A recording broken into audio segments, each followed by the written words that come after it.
This is your test 2 review.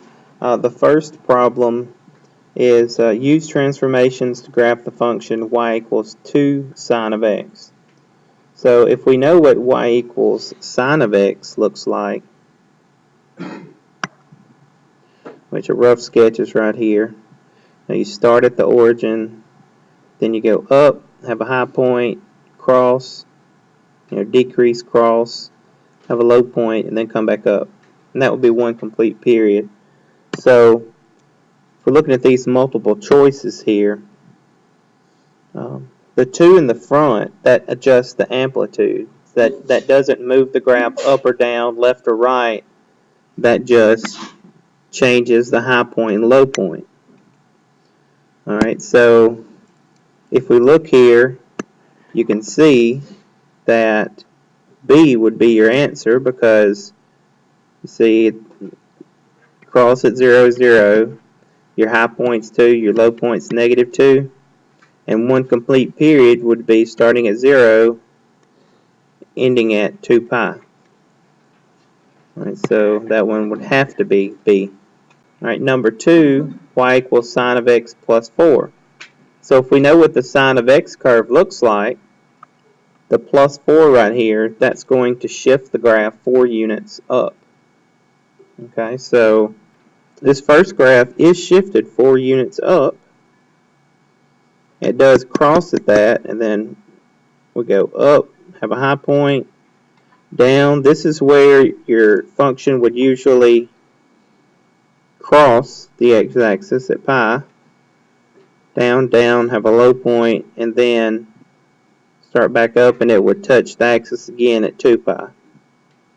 So it's got to be A. That's a sine graph that shifted up 4 units. You see, it wouldn't be B because B just adjusts the amplitude. It wouldn't be C because it shifted up 5 units and it's a cosine graph. And it wouldn't be D because it shifted down 4 units. It is a sine graph, but it shifted down 4. Alright, number 3, y equals 2 cosine x. The only thing that's going to change is the amplitude.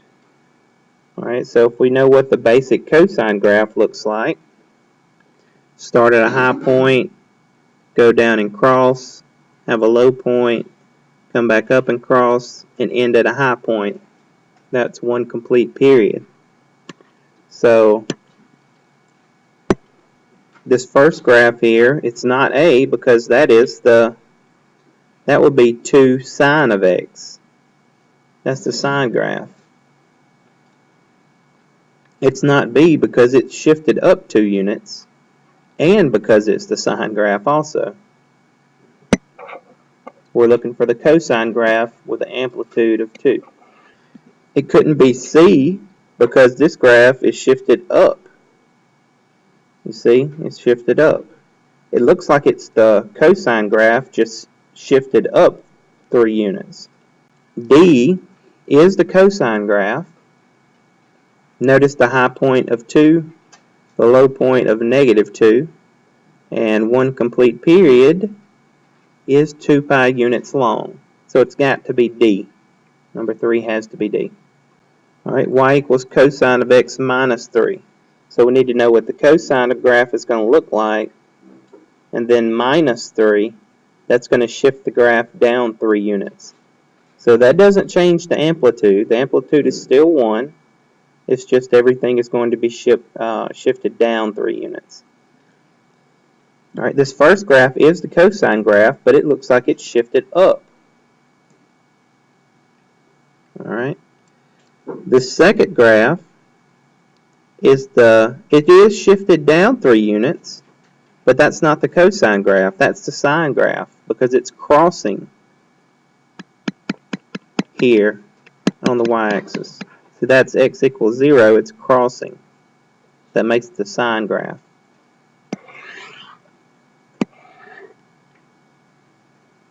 Alright, C, this looks like the amplitude has been adjusted 4 units. And it's also negative because we're starting at a low point here. This would be y equals negative 4 cosine of x. Alright, look at this graph. High point of negative 2. So usually we have a high point of 1. If it was shifted down 3 units, that would be a high point of negative 2. It's the cosine graph too because it's starting at a high point. And it goes down, up, one complete period ends at 2 pi. Okay, so that means number 4 has to be D.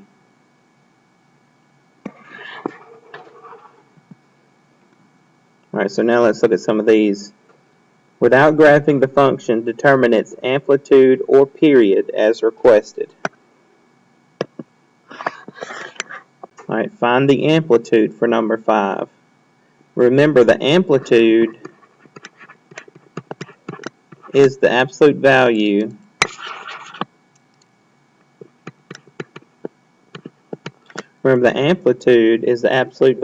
of the number in front.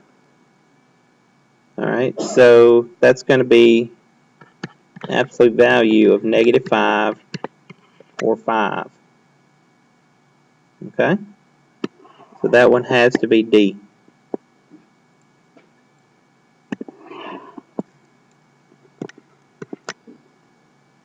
Number 6, find the amplitude. The same. Amplitude is going to be equal to the absolute value of the number in front. Absolute value of negative 2 is 2. Alright, so the amplitude for number 6 is B, as in beta. Number 7, the amplitude. Absolute value of 2 again. The absolute value of the number in front. So that's 2. Which is D.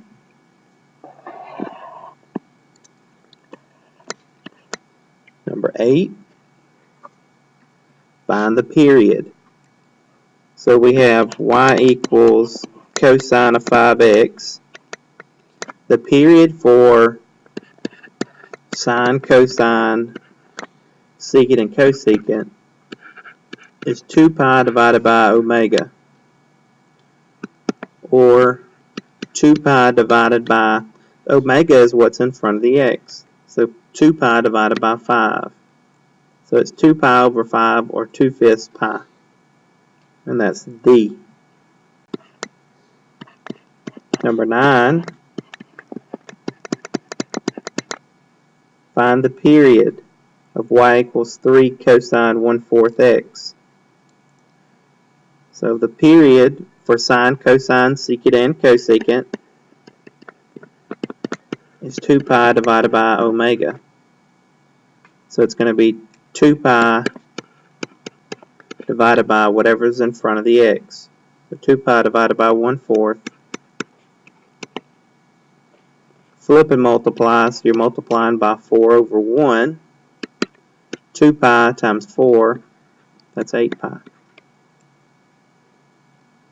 So your period for that function is 8 pi, C.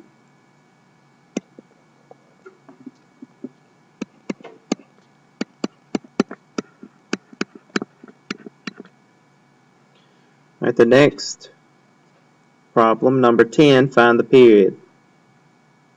Y equals 3 cosine of x. Notice there's nothing in front of the x, so that's understood to be a 1. So the period is going to be 2 pi divided by omega, or 2 pi divided by 1, which is 2 pi.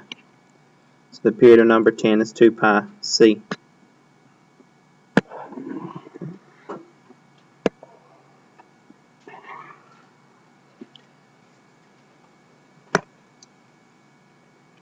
Alright, on these we want to find the phase shift of the function.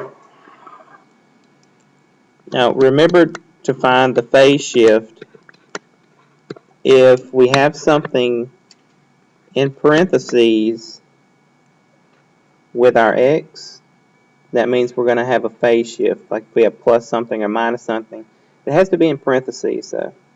Alright, Don't get that confused where if we just had like plus 5 out at the end, that wouldn't be the same thing. And so the first thing we need to do when we notice there is a phase shift is if there is an omega, if there's something in front of the x, then you want to factor that something out. Now on this problem, it's just a 1x, so you don't have to factor anything out. So to figure out the phase shift formula has a minus in it. So since the phase shift formula has a minus, that means that if we have a minus here, then whatever number we have here at the end here, that's going to be our phase shift, and since there's a minus in front, it'll be a positive phase shift. If it was a plus in front, it would be a negative phase shift. So our phase shift here is pi over 2. Now remember, that's also considered to be your starting point if you were graphing. Now positive pi over 2, if you're talking about on the x-axis, that's because that's what that means. That's what we're starting on the x. Usually we start at 0, but a phase shift of positive pi over 2 means that we're going to start pi over 2 units to the right of 0. So if we look at our choices here, pi over 2 units to the right, that's the phase shift. Okay.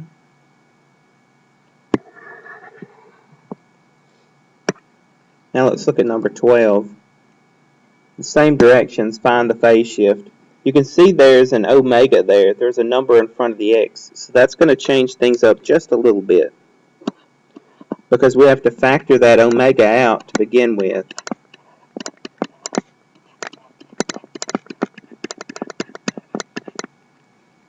So we'll have y equals 4 sine of, now we need to factor this 4 that's in front of the x out. That's going to leave me with x minus, now you may be saying, well, this last term doesn't have a 4. How can I factor a 4 out? The way that you factor the 4 out is by dividing this last term by 4. So you have pi over 2 divided by 4. Flip and multiply. So you have pi over 2 times 1/4. That gives you pi over 8.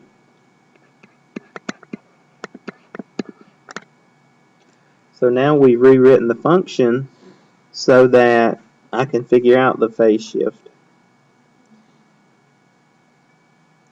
Alright, the phase shift is going to be a positive pi over 8.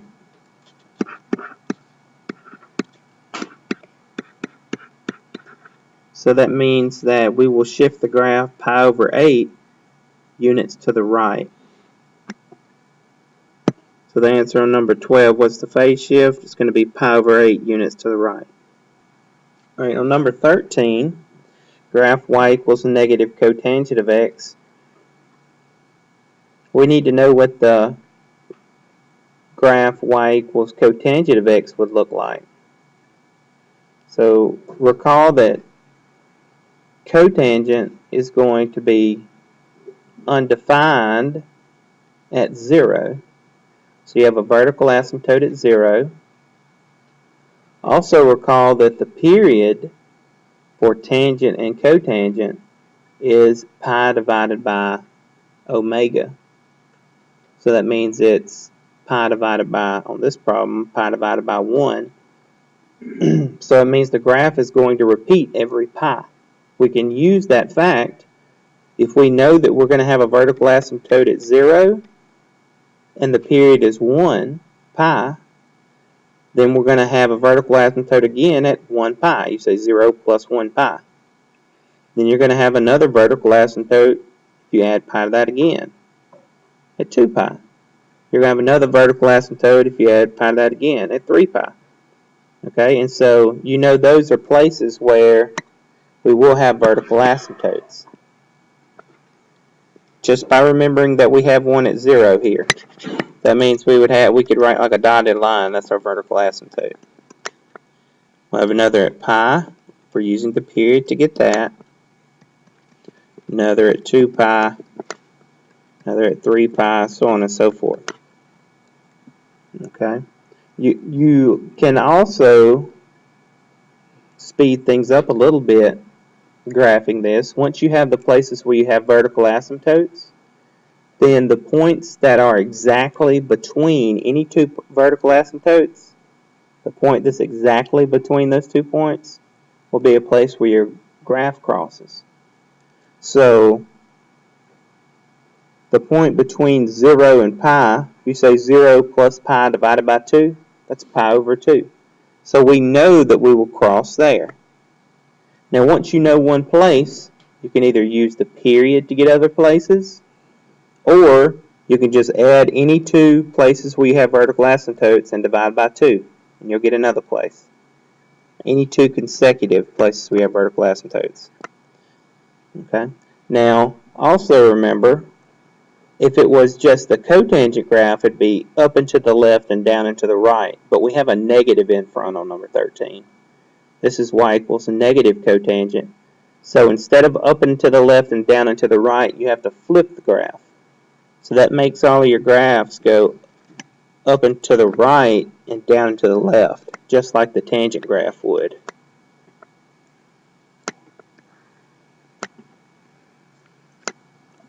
So that's what we're looking for there. We want to compare our graph to the ones we have down here. The first graph crosses at 0, so we know that's wrong. The second graph, we do have a vertical asymptote at 0. We cross at pi over 2. Looks like we have a vertical asymptote at pi. You say, how do you know there's not a dotted line there? But the way that I know is because I could draw a dotted line there. Okay, it looks like it's going to be B. That's the only one that's up and to the left and down and to the right that crosses at pi over 2, 3 pi over 2, 5 pi over 2, or has vertical asymptotes at 0, pi, 2 pi, 3 pi, so on and so forth. If we compare our graph to A and B, it looks nothing like that.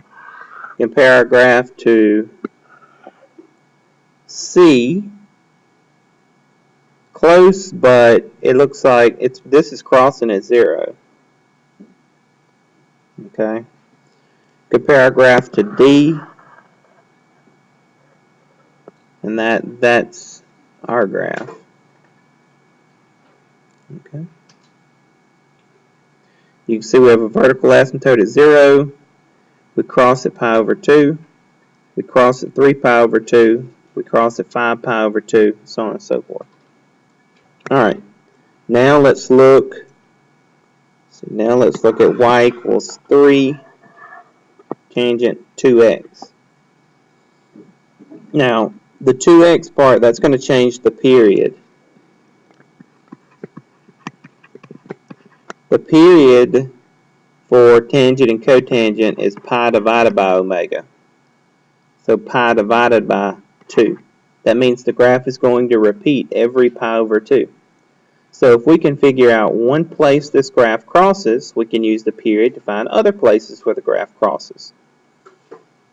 Alright, we need to remember that at 0, tangent is equal to 0. So I plug in a 0, taking the tangent of 0 times, have a 3 in the front, but the tangent of 0 is 0 times 3 is still 0. Since the period is pi over 2, that means that if I add pi over 2 to that, I'm going to get another place where the graph will cross. Add pi over 2 again, another place, another place. Or you could subtract pi over 2 over and over and over. Okay? So we're going to cross at all of those places. Now, directly in between any 2 places where this graph is going to cross, there's going to be what? Vertical asymptotes. So, even if you don't label it, you could still draw a vertical asymptote.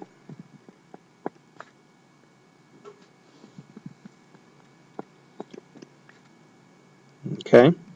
So, once you have a couple vertical asymptotes drawn, now the period is pi over 2. The amplitude is 3. The amplitude just makes the graph increase faster, so it won't have as much bow in the graph. Alright, and tangent is up and to the right, down and to the left.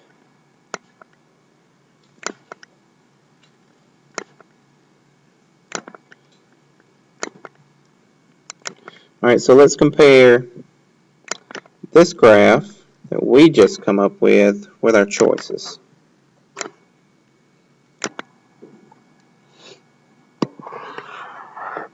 Alright, A. It looks like A crosses at 0, then it also crosses between 0 and pi over 2. That's probably pi over 4. Okay, so it crosses at 0, pi over 4. Now I think that may be like 3 pi over 4, so that's not our graph. Okay, B crosses at 0 and then doesn't cross again until 3 pi. So that's definitely not our graph.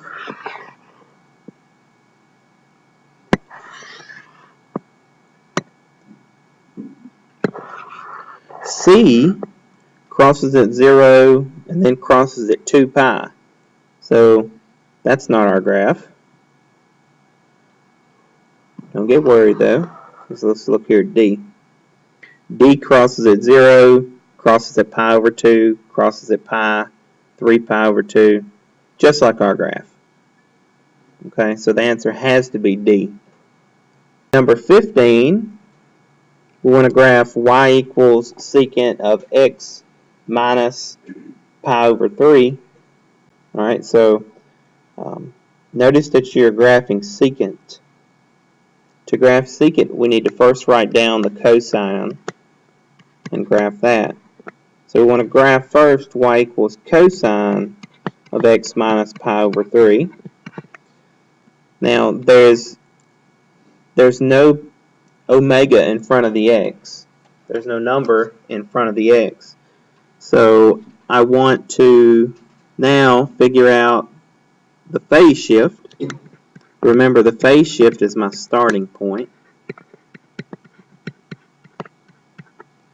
So my starting point is going to be what? Positive pi over 3.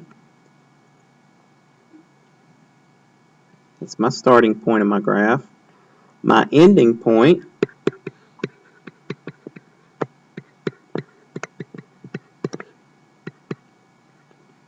is going to be my phase shift plus my period.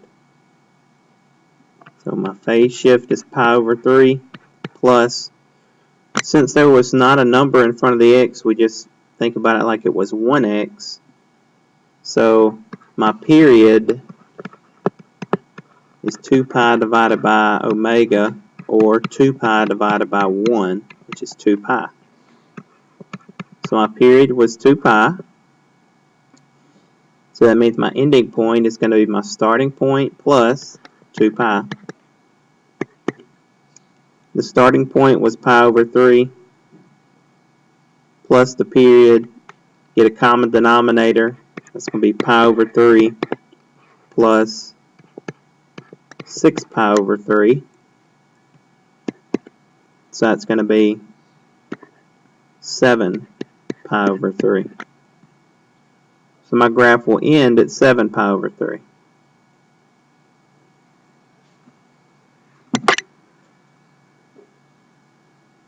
My amplitude is going to be what? 1, because there's no number written in front of cosine, so you just think about the amplitude like the absolute value of 1, which is 1.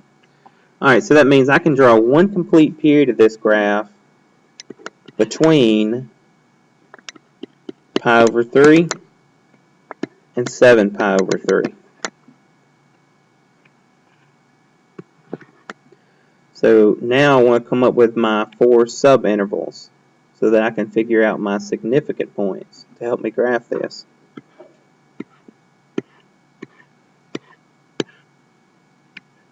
So my starting point was pi over 3, and my ending point is 7 pi over 3. Now the way that I get the value that I want to add to each significant point is I take the period and I divide it by 4. So the period was 2 pi. 2 pi divided by 4 is pi over 2. So I want to add pi over 2 over and over and over until I can get to the ending point.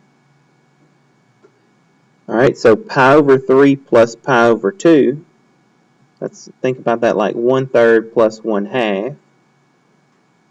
Okay, so that's going to be 2 pi over 6 plus 3 pi over 6, or 5 pi over 6.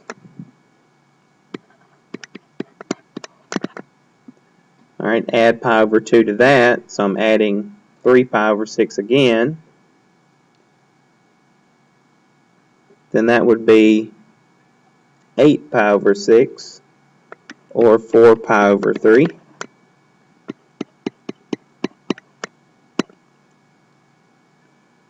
Add 1/2 pi over 2, or we said 3 pi over 6 to that again. Well, that was 8 pi over 6. So 8 pi over 6 plus 3 pi over 6 is 11 pi over 6. Now here's where we can tell, did we do this right? Alright, so for this last point here, I can say, alright, 11 pi over 6 plus pi over 2, or 3 pi over 6, better give me 7 pi over 3. Let's see, 14 pi over 6, reduce that, that's 7 pi over 3. Alright, so it does work out right.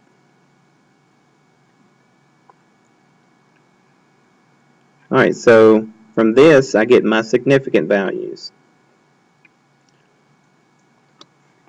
Okay. Now note when I look up here, the graph that's provided I see goes out to, this is 2 pi. That would make the next point here, this would be 5 pi over 2. And then the next point, if we extended it a little bit, would be 3 pi. Alright, so we've got to be careful when we put these fractions in. We need to know where they go. Alright, so we're starting at pi over 3. Well, if this is pi right here, then this is pi over 2. Pi over 3 is just a little bit less than that. So that's where we're going to start our graph. 5 pi over 6 is almost all the way to pi, but not quite. So about right here, that's going to be 5 pi over 6. 4 pi over 3, that's just a little bit more than pi. So I'd say probably about right here, that'll be 4 pi over 3. 11 pi over 6 is almost all the way to 2 pi, but not quite. So about right here.